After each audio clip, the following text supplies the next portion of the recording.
Hey, welcome back to Cash Keyboards. Today we're going to take a look at the E-Yooso Z-88. This is an 81 key, 75% layout. It retains the arrow keys and the F-row keys. Flipping over the back, looks like we have a nice grooving for the USB-C cable, which is detachable. We also have these flip-up feet.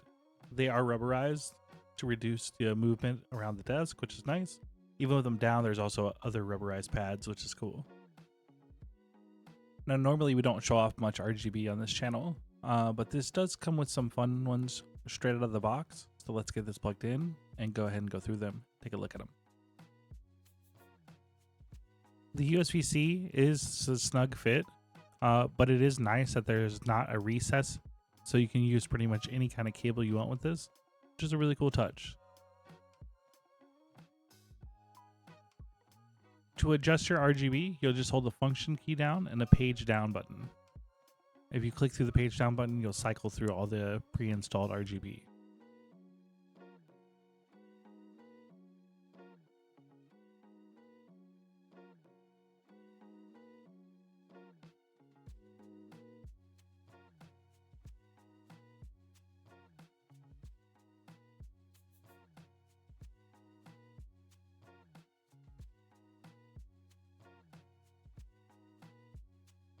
Okay, now that we had our RGB fun, let's go ahead and get this keycap off and see what we're working with. This comes with the Outemu Box Browns. These are a tactile switch, 60 gram of force. It's very small, a tactile feel, but it's there. This board is hot swappable, so we can pop these out and take a look at them. They're your standard box switch. The box helps reduce the wobble in the stem, which is nice.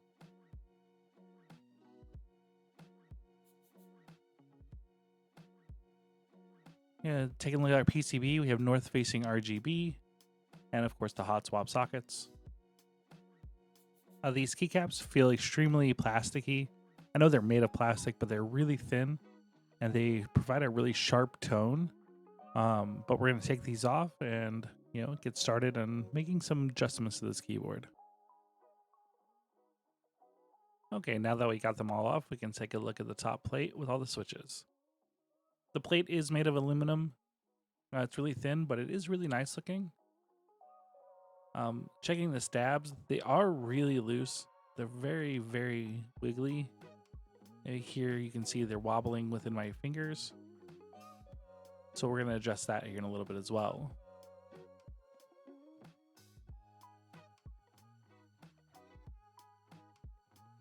First things first, we got to get all the switches out of here. Note, Outemu switches can be really, really pressed in and can be really hard to get out. So make sure you have a really good switch remover or a switch puller, because it could be quite the struggle bus getting them all out. Okay, finally got them all out. We're going to go ahead and take a look at the case and the plate itself. We're going to be opening this up, so we're going to be looking for all the screws. So we're going to flip it over to the back. We're going to flip up the feet, make sure there's no hidden screws on the back before we crack this thing open.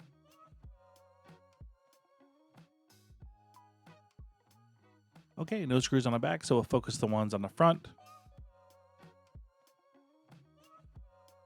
Okay, so once we locate all the screws, it looks like there's 8 on the front. We'll go ahead and grab our sonic screwdriver and we'll start taking them apart. Now, while I'm taking this apart, I'm going to tell you everything that I use, the screwdriver, the magnetic bowl, anything you see in this video or any of my videos is linked down below in the description box. They are Amazon affiliate links, so I do get a little small cut if you purchase something through there, but feel free to search the items on your own as well. But there are links to everything that I use and everything you see.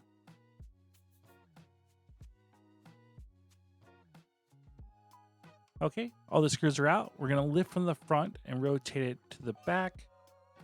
We do that so we don't pull the cable that connects the daughter board to the PCB. With this, we're going to go ahead and try to get this thing out of here. Again, any of these boards that are kind of press fit together that have Outemu switches kind of run a pain for anything that's disconnected from it. So you just want to be patient. I found a trick. If you grab the switch puller and you grab both sides of the actual plug, you can pull it out. Just be gentle with this. It might take a little bit of force, but it'll be all right.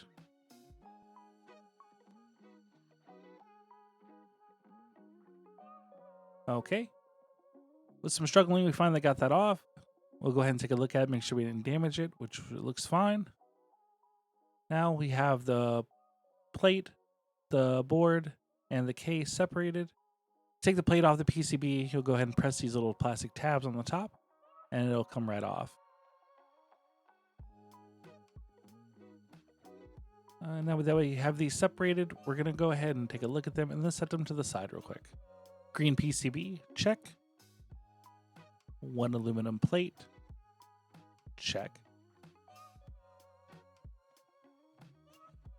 And then look at this case where there's no foam, no nothing, just a case.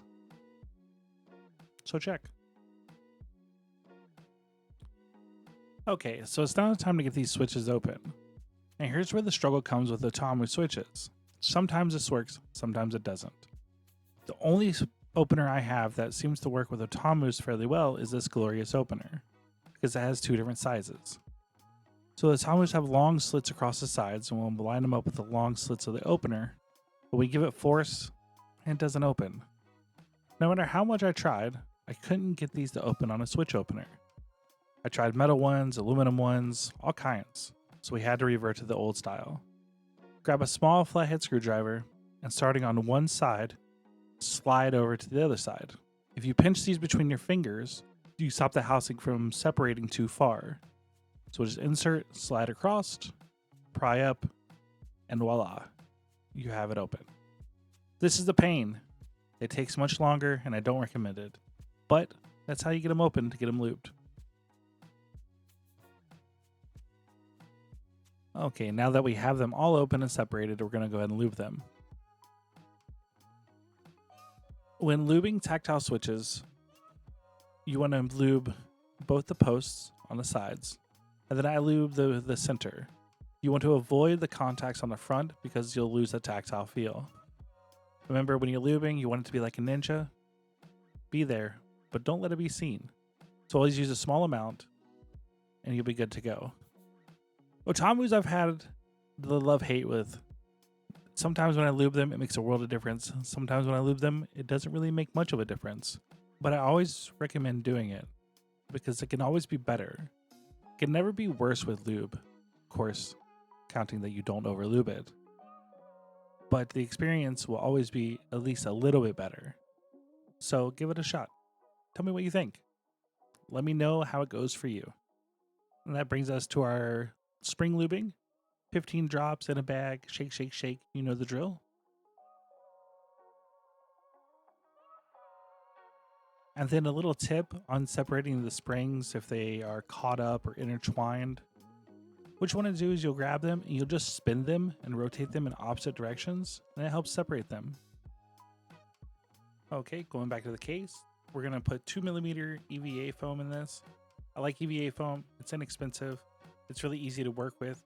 You kind of just press it through the post and just cut it to your desired size, which is really nice.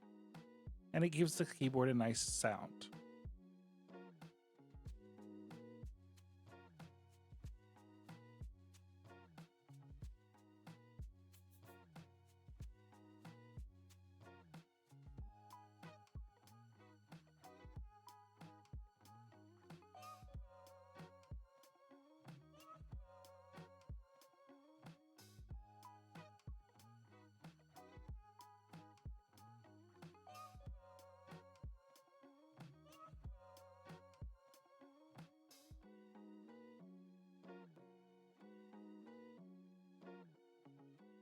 Okay, now it's onto the PCB.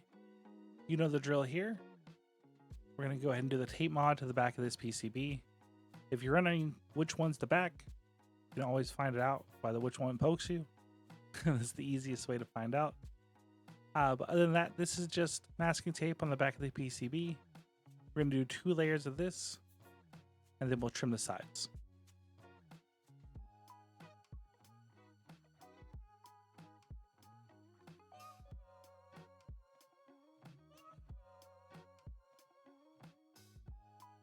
Okay, now it's time to tackle those stabs on the plate.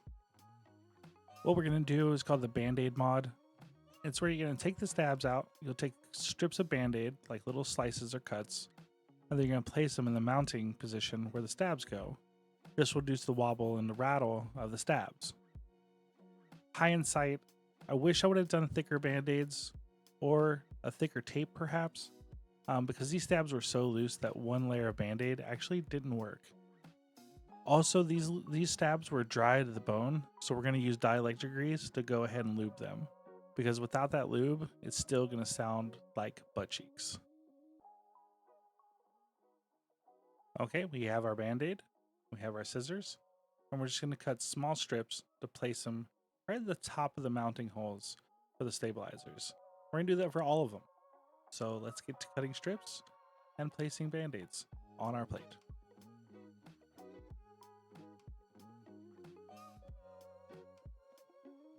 Okay, now that we got them all stuck on there in each of the positions, it doesn't like to stick against aluminum very well, but they were able to finally stick. And now we'll go back to assembly. All right, we got our case filled with our EVA foam. It's looking good.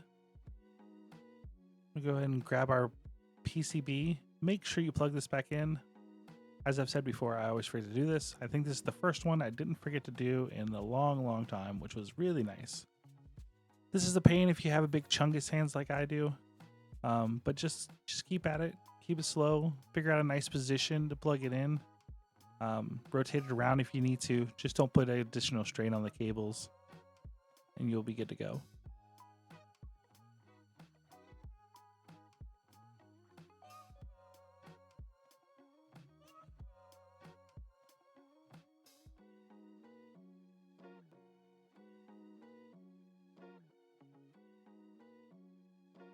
Okay, now we're going to put our PCB in our case. We're going to line it up, and then we'll have to use a little bit of pressure to poke the little standoffs through the tape below. This is easily done. Don't put any crazy pressure on it. If it feels like it's not going through right, just back it off. Make sure it's lined up, or you can grab a screwdriver or a small knife and poke a hole through the tape if it feels better.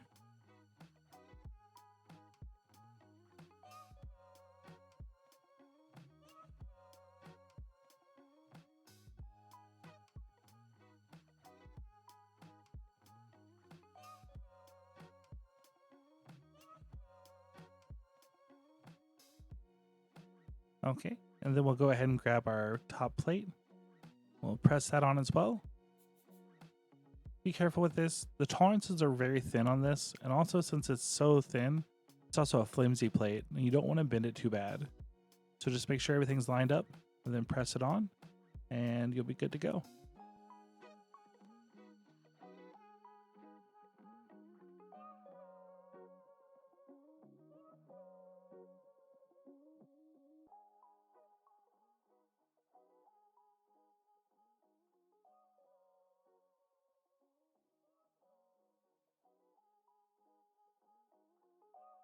With the plate in position, we'll go ahead and grab our screws from our magnetic bowl, grab our screwdriver, and we'll start butting this all back together.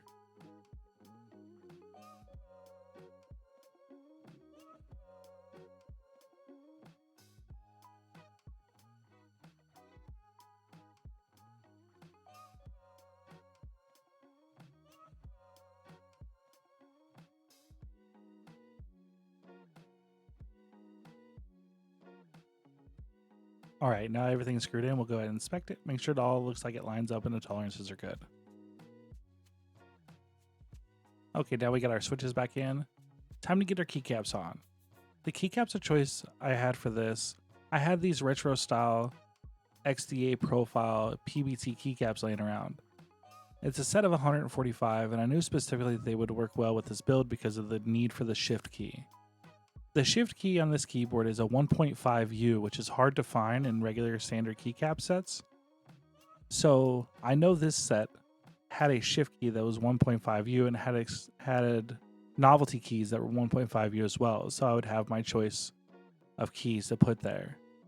Make sure that if you do consider an 81 key layout keyboard like this, or a 75% keyboard that has a smaller shift key, that if you're going to replace the keycaps, that you look to make sure that you have a 1.5U shift key or a novelty key that would work in its place. So this is what it looks like when it's completely put together. I like the balance of colors between the darker pink on the retro style and the gray to the pink that's on the plate. The novelty keys came in clutch for this build, makes it look good, plus the 1.5U shift key can now be replaced with a novelty key. So with that said, let's listen to the before and after sound comparison to the mods. Note, I would tune the stabilizers a bit more to make it more consistent down the board, but overall, I think it came out a lot better than it started. Thanks for watching.